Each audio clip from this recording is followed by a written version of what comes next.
నమస్కారం. శ్రీ చదివే పున్నాగపూలు నవలను విని ఆనందిద్దాం. అమ్మకు చాలా బాధగా ఉన్నది. మెల్లగా చెప్పాడు సుందర్. అవునా? మరి మందు ఇచ్చారా? చూసి వస్తాను ఉండు. వద్దు. చెయ్యి పట్టుకుని ఆపాడు.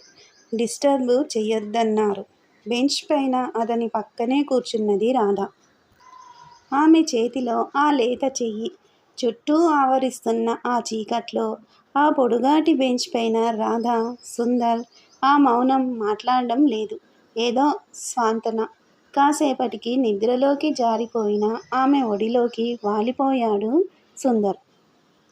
అతని చుట్టూ కొంగు కప్పి అట్లాగే కూర్చుండిపోయింది రాధ. అమ్మా, బాబును ఇవ్వండి, పడుకోబెడతాను. నర్సు వచ్చి ఎత్తుకున్నది. రోజూ ఇంతే. వాళ్ళ అమ్మను అలా చూసుకుంటూ నిద్రలోకి జారిపోతాడు. వాడిని ఆ ఆనందం నుంచి దూరం చెయ్యవద్దు అని పెద్ద డాక్టర్ చెప్పారు. మామూలుగా అయితే ఈ ఏడు పిల్లల్ని ఇలా కూర్చోనీయం మరి, చెప్తున్నారు నర్సులు. రాధ కళ్ళల్లో తడి. ఈ పసిగుండెల స్పందన లయ తెలిసిన డాక్టర్ కృష్ణ, అతన్ని తయారు చేసిన పెదనాన్న, ఆయన మనస్సులాగా విస్తరించి నీడనిస్తున్న జీకే హాస్పిటల్. మనసులోనే నమస్కరించింది రాధ. ద్వేషాన్ని దాటగలిగితే. నల్లటి బోర్డు మీద తెల్లటి అక్షరాలు. ఏదో క్లాసులాగా ఉన్నది. దాదాపు 50 మంది కుర్చీల్లో కూర్చుని వింటున్నారు. తెల్లటి మనిషి కొంచెం లావుగా బొద్దుగా ఉన్నది. వంకీలుగా కొంచెం నెరిసి నెరవని జుట్టు. ఈవిడే షీలా మేడం. నర్సు గౌరీ చెప్పింది రాధతో. కుర్చీలో కూర్చున్నారు ఇద్దరు.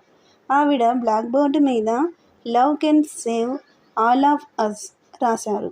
ఎలా అనుకుంటున్నారు కదూ? ఆవిడ వెళ్ళి మాట్లాడుతూనే లైట్ వేసింది. మాయలాగా ఆవరిస్తున్న చిరుచీకటి పోయి ఒక్కసారిగా వెలుతురు చటుక్కున మెరిసింది. ఆ గదిలో గోడ మీద డాక్టర్ జీకే పెయింటింగ్ మీద ఫోకస్ లైటు వెలిగింది. ఇక్కడ ఏం రాసి ఉన్నదో చదవండి అన్నది మేడం. అప్రయత్నంగా అందరూ గట్టిగా చదివారు. Resentment and hate are the obstacles that keep many people from clearing up their unfinished emotional business and achieving harmony with others. అంటే అర్థం ఏమిటో తెలుసా? మనలో మిగిలిపోయిన కచ్చ, కోపం, ద్వేషం అవి మన ఎమోషనల్ బాడీని ఆరోగ్యంగా ఉండనివ్వవు. మనం ఎందుకు జన్మ ఎత్తామో, ఎందుకు రోగంతో బాధపడుతున్నామో మనకు అర్థం కానీయవు. ప్రేమించడం అంటే అర్థం చేసుకోవడం, జీవితాన్ని ప్రేమించడం. ఈ 2 గుణాలు సంజీవని మంత్రం లాంటివి. మేడం చెయ్యి ఎత్తి షీలా మేడంను ఆపాడు ఒక 50 ఏళ్ల వ్యక్తి. చెప్పండి, కేవలం ప్రేమతో మనుషులు బ్రతికిపోతారని చెప్తున్నారా? లేదు, నేనెప్పుడూ అలా అనలేను కూడా. కారణం కేవలం ఇది ఒక అద్భుతమైన విషయం. ఏది ఏమైనా మనం మనకి శత్రువులాగా తయారవ్వకూడదు. మనను ఏది రక్షిస్తుందో అది తెలుసుకోవాలి. డాక్టర్ జీకే మాకు నేర్పించింది అదే. నిన్ను ఏది రక్షిస్తుందో తెలుసుకో. అది ప్రేమ అని అర్థమైతే ఏమాత్రం ఆలోచించకుండా ప్రేమను పెంచుకో. అది కేవలం నువ్వు మంచివాడు అవ్వడానికో, ప్రపంచం మెచ్చుకుని శాలువా కప్పడానికో కాదు. అందుకోసం అలవడిన ఈ మంచితనాలన్నీ పెట్టుడు గుణాలే.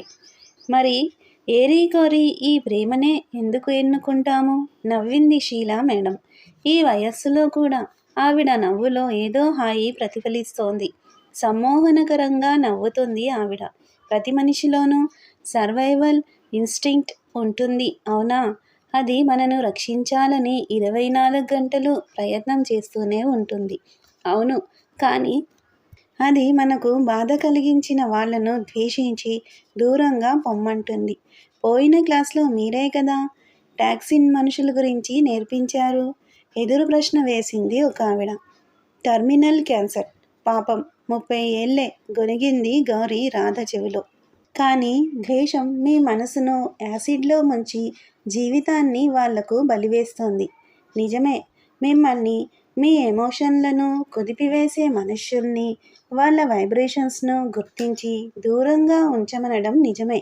కానీ ఏ క్రిమినల్ పసిబిడ్డగా చెడ్డవాడు క్రిమినల్ కాదుగా. అతన్ని తయారు చేసేది సంఘం, అతని తల్లిదండ్రులు. అవునా? అవును. అయితే మనం సేఫ్టీ జోన్లో ఉన్న తర్వాత అసలు ఈ మనిషి ఎందుకు ఇలా తయారయ్యాడు అని ఆలోచించగానే మీకు ప్రేక్షకత్వం ఏర్పడుతుంది. అప్పుడు అతని ఎదుగుదలలో లోపాలు, దాని వలన జరిగిన పాపాలు అర్థమైన కొద్దీ జాలి, ద్వేషం కానిదేదో ఏర్పడుతుంది. No, I cannot take this nonsense anymore అరిచి ఆ 30 ఏళ్ల యువతి బయటకు విసవిస నడిచి వెళ్ళిపోయింది. హడలిపోయింది రాధ మేడం ముఖం చూసి. ఒక్క క్షణం నిశ్శబ్దం. ఓకే. అంకితకు విషయం అర్థమవ్వడం కష్టం. ఆమె అనుభవాలు ఆమెవి. నేను చెప్పేది మీకు ఏమిటంటే, మీ ప్రేమతో మిమ్మల్ని బాధ పెట్టే వాళ్ళనో ద్వేషించే వాళ్ళనో మీరు మార్చలేరు. కానీ ద్వేషం మీ మనసును ఏసిడ్లో ముంచి వాళ్ళ జీవితాలు బలి అయినట్లు అవ్వకుండా కాపాడుకోగలరు.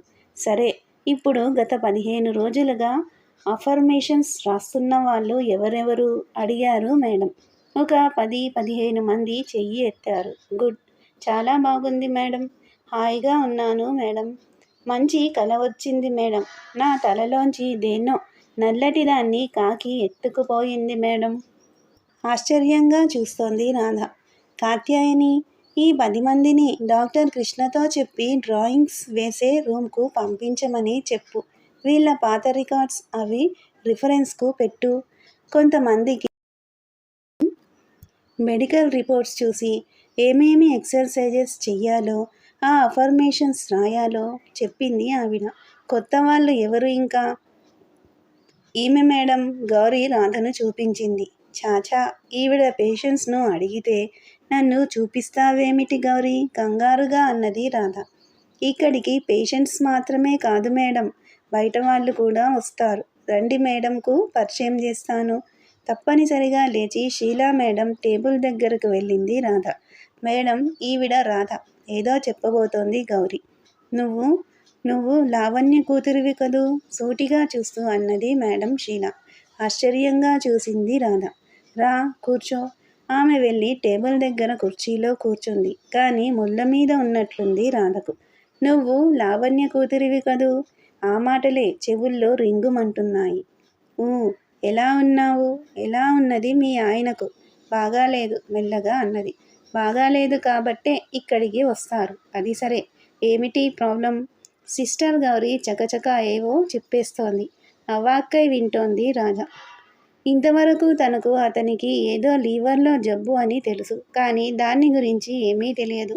ఎందుకు తెలుసుకోలేదు అన్న ప్రశ్నకు తనకు సమాధానం లేదు. అడగనే అడిగింది ఆ ప్రశ్న షీల. అవును, ఇదంతా నీకు తెలియదా? సూటిగా చూస్తూ అడిగింది. తెలియదా? అర్థం కాలేదా? లేక అర్థం చేసుకోవడానికి ప్రయత్నం చెయ్యలేదా? నవ్వుతూనే అడుగుతున్నా దాని వెనుకాల ఏదో వాత పెట్టినట్లు ఫీల్ అయిపోయింది రాధ. మౌనంగా కూర్చుంది. ఈ నిప్పుల కుంపటి మీద నుంచి ఎప్పుడు పారిపోదామా అనిపిస్తోంది. సరే, అమ్మ ఎలా ఉన్నది? బాగుంది. మీ అమ్మ చాలా బాగుంటుంది. అది కాదు నేను అడిగింది. అర్థం కానట్లు చూసింది రాధ. ఎక్స్రే కళ్ళతో చూస్తుంది షీల. ఆ కళ్ళు నవ్వుతున్నాయి. రాజారావు ఇక్కడికి రాలేదు కదూ? గౌరీని అడిగింది. లేదు మేడం, అతడికి ఈ సైకోథెరపీలు, కౌన్సిలింగ్లు అవి నచ్చవని ముందే చెప్పేశారు, చెప్పింది గౌరీ. నీ సంగతేమిటి? నీకు అంతేనా? నవ్వుతూ అడిగింది షీల రాధను సూటిగా చూస్తూ. ఆయన సంగతి నాకు తెలియదు, కానీ నాకు మహామంట. ఈ మాటలు మనసులో అనుకున్నది, కానీ బయటకు మాత్రం బుద్ధిగా కూర్చుంది రాధ మౌనంగా. ఇవన్నీ ఉపయోగం లేదని కదూ నీ ఉద్దేశం? నవ్వుతూ చేతి మీద చెయ్యి వేసి అడిగింది షీల. ఎందుకో చెయ్యి తీసేసుకోవాలనిపించలేదు రాధకు. మీ అమ్మ నేను క్లాస్మేట్స్మి, అందుకని నువ్వు నా కూతురు లాంటి దానివి, అర్థమైందా? ఆ గొంతులో ఆప్యాయతకు లిక్కి పడింది రాధ. నర్స్ గౌరీ కూడా ఆశ్చర్యంగా చూస్తోంది. షీలా మేడం అంటే డాక్టర్ కృష్ణ దగ్గర నుంచి అందరికీ చాలా గౌరవం. ఆవిడ ఎవరినీ హద్దులు దాటనీయదు. పేషెంట్స్ని అయితే చాలా దగ్గరకు తీసుకుని మాట్లాడుతుంది. విసుక్కోదు. వాళ్ళ కోసం ఏమన్నా చేస్తుంది. కానీ మామూలుగా చాలా స్ట్రిక్ట్గా ఉంటుంది. అట్లాంటిది రాధా మేడంతో చాలా మాట్లాడుతోంది ఏమిటి? ఏమిటి బాగా అలసిపోతున్నావా? కళ్ళ కింద ఆ నీడలు ఏమిటమ్మా? దేనికన్నా భయపడుతున్నావా? ఆ గొంతులో ఆప్యాయతకు అదిరిపోయింది రాధ. కొంచెం తత్తరపడిపోయింది కూడా. లేదు, అసలు ఇక్కడికి వచ్చిన తర్వాత చాలా రిలాక్స్డ్గా ఉన్నాను. అస్సలు పని లేదు. అంతా డాక్టర్లు, నర్సులు చూసుకుంటున్నారు. ఆవిడ సైగ అర్థం చేసుకుని నర్స్ గారి వస్తాను మేడం అని చెప్పి వెళ్ళిపోయింది. శరీరానికి విశ్రాంతి వచ్చిందేమో, మరి మనస్సుకు? ఏమిటి ఆలోచిస్తున్నావు? మౌనంగా కూర్చుంది రాధ. ఏమిటి ఆలోచిస్తున్నావు? తనను తాను ప్రశ్నించుకున్నది. ఆలోచనలంటే భయం కదూ. మౌనంగా కొంగు వేలికి ముడిపెడుతూ ఉంది. పిల్లలున్నారా? లేరు. ఎందుకు వద్దు అనుకున్నావు? సన్నగా నవ్వుతూ ఆప్యాయంగా ఆవిడ ప్రశ్నకు ఉలిక్కిపడింది రాధ. నేను వద్దు అనుకుంటున్నానా? ఈవిడకు ఎలా తెలుసు? ఒళ్ళు జలధరించింది రాధకు. మంచి పని చేశావు. ఏమిటి మంచి పని? పిల్లలు వద్దనుకోవడమా? జీవితంలో తనలో జరుగుతున్న అంతర్మథనంలో ఏకీభవించిన మొదటి వ్యక్తి ఈవిడ. ఎందుకు అలా అంటున్నారు? గబాల్న అడిగేసింది. నువ్వు ఉండే పరిస్థితి నీకు అర్థమవుతుంది. మీ అత్తవారు, వాళ్ళ హోదాలు, మీ ఇంట్లో ఉండే 4 కార్లు, ఇవన్నీ నాకు కొంత తెలుసులే. నీ పెళ్ళికి పిలవడానికి వచ్చి చాలా పెద్ద లిస్టు చెప్పింది లావణ్య. కానీ వాటన్నింటి మధ్య నువ్వు ఇమడలేకపోయావు అని నిన్ను చూడగానే అర్థమైంది నాకు. మీరు నా పెళ్ళికి వచ్చారా? గబాల్న అడిగింది రాధ. ఏమిటో ఆవిడ వచ్చి ఉంటే తన వివాహ జీవితం మారిపోయేదన్నంత ఆతృతగా అడిగింది. ఓహో, పెదవి మునిపంటితో నొక్కుతూ అల్లరిగా చెప్పింది షీల. లావణ్య కొంతమందిని రావక్కర్లేదులే అన్నట్లు పిలిచింది. ఆ ధ్వని నాకు తెలుసు, అందుకే రాలేదు. మీ పెదనాన్నగారిని అలాగే పిలిచింది. కానీ ఆయన తన బంగారు తల్లి కోసం వచ్చి నీకు అక్షింతలు వేసి ఆయన 4 అక్షింతలు వేయించుకుని భోజనం కూడా చెయ్యకుండా వచ్చేశారు. కళ్ళు తిరిగిపోతున్నాయి రాధకు. ఇదంతా నిజమా? మరి నాన్న ఆపలేదా పెదనాన్నను? మీ నాన్న? అతడు జీకే తమ్ముడు కాదు, లావణ్య మొగుడు. మీ నాన్నను నేను ఎప్పుడూ ఏడిపించేదాన్ని. మీ డిగ్రీ ముందు డబుల్ MA కాదు ఉండవలసింది, LM అని. LM అంటే? ఆశ్చర్యంగా అడిగింది రాధ. లావణ్య మొగుడు, గట్టిగా నవ్వుతూ అన్నది షీల. నవ్వేసింది రాధ. ఎందుకో రిలాక్స్గా ఉన్నది. ఎన్నాళ్ళైందేమిటి? అటు పుట్టింటికి కానీ ఇటు అత్తింటికి కానీ వెళ్ళి వారం అయ్యింది. వెళ్ళకు అసలు. హాయిగా ఇక్కడే ఉండిపో. 2 ఇళ్ళ వాళ్లకు నువ్వు ఏమిటో ఎవరో అస్సలు తెలియదు. అక్కర్లేదు కూడా. ఆశ్చర్యంగా చూస్తోంది రాధ. ఏమిటి? నీకు ఏది హాయిగా ఉందో కనిపెట్టావా? నవ్వుతూ అన్నది షీల. ఈవిడలో ఏదో సమ్మోహనత్వం ఉన్నది అనుకున్నది రాధ. ఎలా? నీలో దూరి మాట్లాడానా? నవ్వుతూనే అన్నది షీల. ఆవిడనే చూస్తోంది రాధ. ఎడ్గర్ కైసీ ఫౌండేషన్ అని ఎప్పుడన్నా విన్నావా? లేదు అన్నట్లు తల ఊపింది రాధ ఆమెనే చూస్తూ. రాధ, నువ్వు చాలా బాగుంటావురా. నీకు తెలుసా ఆ విషయం? భుజం మీద చెయ్యి వేసి మాట్లాడుతోంది షీల. ఒక్కసారి ముడుచుకుపోయింది రాధ. ఏం, ఇట్లాంటి కాంప్లిమెంట్ విని చాలా రోజులైందా? లావణ్య అందం నీకు రాలేదు, ఒప్పుకోవాలి. మీ అమ్మది చాలా ఫాసినేటింగ్ అందం. కానీ నువ్వు చాలా ముద్దుగా బావుంటావు. ఏం మాట్లాడాలో అర్థం కావడం లేదు రాధకు. ఏం, ఈ మాట నీకు ఎవరూ చెప్పలేదా? మాట్లాడలేదు రాధ. నీకే ఆ విషయం తెలుసు. కానీ ఎందుకు అస్సలు లక్ష్యం లేనట్లు డ్రెస్ చేసుకుంటావు? ఎవరైనా బాగుంటావంటారనా? సూటిగా ఆ మాట అడుగుతున్న ఆవిడకు ఏం జవాబు చెప్పాలో అర్థం కాలేదు రాధకు. అది ఎంత నిజమో తనకే తెలుసు. లావణ్య సౌందర్యకాంక్ష నాకు తెలుసు. స్నో వైట్లో సవతి తల్లిలా అద్దాన్ని అందరికన్నా ఎక్కువ ప్రేమించింది మీ అమ్మ. అందుకని నువ్వు చక్కదనమన్నా సున్నితమన్నా కోపం పెంచుకున్నట్లు ఉన్నావు. కానీ మా అమ్మది సున్నితత్వం కాదు, చటుక్కున అన్నది రాధ. కాదు, నాకు తెలుసు. ప్లాస్టిక్ పేపరు, రోజా పువ్వు రేకు రెండూ సున్నితంగా ఉన్నట్లే కనపడతాయి. కానీ ఒకటే కాదుగా. నాకు తెలుసు మీ అమ్మ కఠినత్వం. ఎందుకో అస్సలు మనస్సు లేనట్లు మాట్లాడుతుంది. ఒక్కొక్కసారి మనిషిని మర్చిపోయి మాట్లాడుతుంది. గబాలన ఎన్నాళ్ళో గుండెల పొరల్లో దాచుకున్న సత్యాలు బయటికి ఉబుకుతున్నాయి. నాకు తెలుసు, నిట్టూరుస్తూ అన్నది షీలాదేవి. ఆడవాళ్ళల్లో స్త్రీత్వం, మాతృత్వం చెరిసగం ఉంటేనే సంపూర్ణమైన స్త్రీ అంటారు. కానీ లావణ్య లాంటి వాళ్లకు పూర్తి పాలు స్త్రీత్వం ఉంటుంది. అందుకే సొంత కూతుర్ని కూడా సవతిలా చూడగలదు. ఆ అమ్మాయి లాంటి మనస్తత్వం ఉన్నవాళ్ళు ఎదుటి వాళ్ళ జీవితాల్లో ఎన్ని ఉప్పెనలన్నా తీసుకురాగలరు.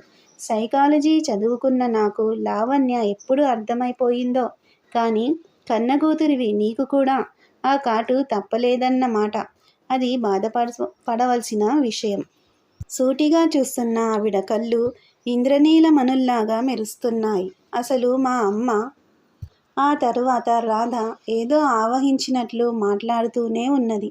తల్లి అందం, అలంకరణ, లిప్స్టిక్ విరగొట్టిందని తనకు వాత పెట్టడం, బయటి వాళ్ళతో చాలా అద్భుతంగా మర్యాదగా మాట్లాడుతూ నాన్నను మర్యాద చెయ్యడం, అన్నయ్యను తనను కొట్టి రూమ్ లాక్ చెయ్యడం, తనకు బొద్దింకలంటే భయం అని ఏడ్చినప్పుడల్లా భయం ఏమిటి భయం, ఎలా ఉంటుంది అని బొద్దింకలు ఉన్న రూమ్లో పెట్టి తలుపులు వెయ్యడం ఎప్పటికీ మర్చిపోలేదు.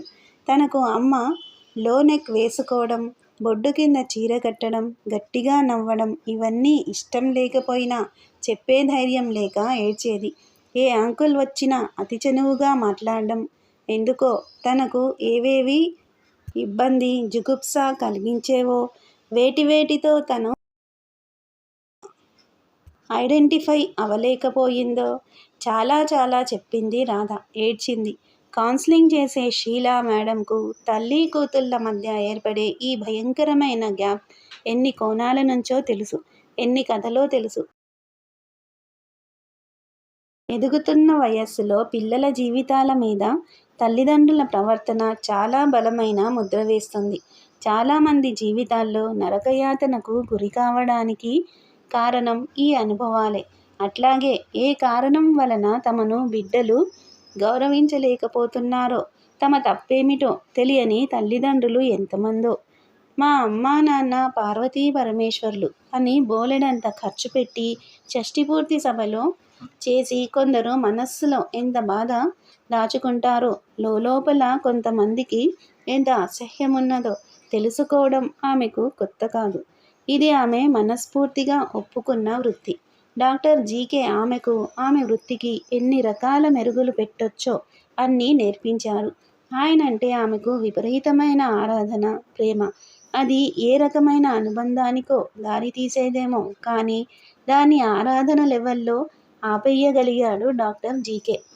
నువ్వు అంటే మీ పెదనాన్నకు ఎంత ఇష్టమో తెలుసా? అప్రయత్నంగా అన్నది షీల.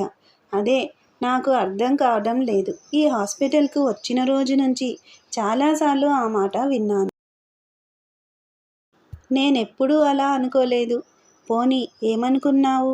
మాట్లాడలేదు రాధ. తను అనుకున్నవన్నీ తల్లి నూరిపోసినవే. తనుగా ఏమీ అనుకున్నది అసలు? పెదనాన్న చాలా టాలెంటెడ్, కానీ బ్రతకడం రానివాడు. ఆయన చెప్పినవన్నీ హిపోక్రటికల్ డైలాగులు. నలుగురు అమాయకుల్ని చుట్టూ చేర్చుకుని వాళ్లకు ఏవేవో బోధపరుస్తూ తప్పుదారి మళ్లించేస్తాడు. వాళ్ళు జీవితంలో చస్తే బాగుపడరు. ఈ మాటలన్నీ రాధ చెవుల్లో రింగుమంటున్నాయి. తల్లి మీద పెద్ద గౌరవం లేదు రాధకు. కానీ ఇవాళ షీలా మేడం అడిగేదాకా తను మరొక రకంగా కూడా ఆలోచించవచ్చు అని ఎందుకు అనుకోలేదు? ఏమిటి ఆలోచిస్తున్నావు? కళ్ళల్లోకి చూస్తూ అడిగింది షీలా మేడం. ఏం లేదు. మా అమ్మ మాటలకు మరొక యాంగిల్ కూడా ఉండవచ్చేమోనని ఎందుకు ఆలోచించలేదు నేను? అలా కూడా ఆలోచించవచ్చు అని తెలియకపోవడం. అది ఎవరు నేర్పించరు మనకు. ఎంత చదువుకున్నా డాక్టర్ జీకే లాంటి గురువు తారసపడి ఉండకపోతే మేమందరం అంతేనేమో. అక్కడ ఉన్న ఫోటో వంక చూస్తూ మాట్లాడుతోంది షీలా మేడం. తను కూడా ఆ ఫోటో వంకే చూస్తోంది రాధ. ఏమిటిచ్చావు పెదనాన్న వీళ్ళందరికీ? ఎందుకింత ప్రేమ నువ్వంటే? నీకొక అఫర్మేషన్ చెబుతాను. రోజూ రాస్తావా? సూటిగా చూస్తూ అన్నది షీలా మేడం. అఫర్మేషనా? అంటే మంత్రం లాంటిదా? భయంగా చూస్తూ అన్నది రాధ.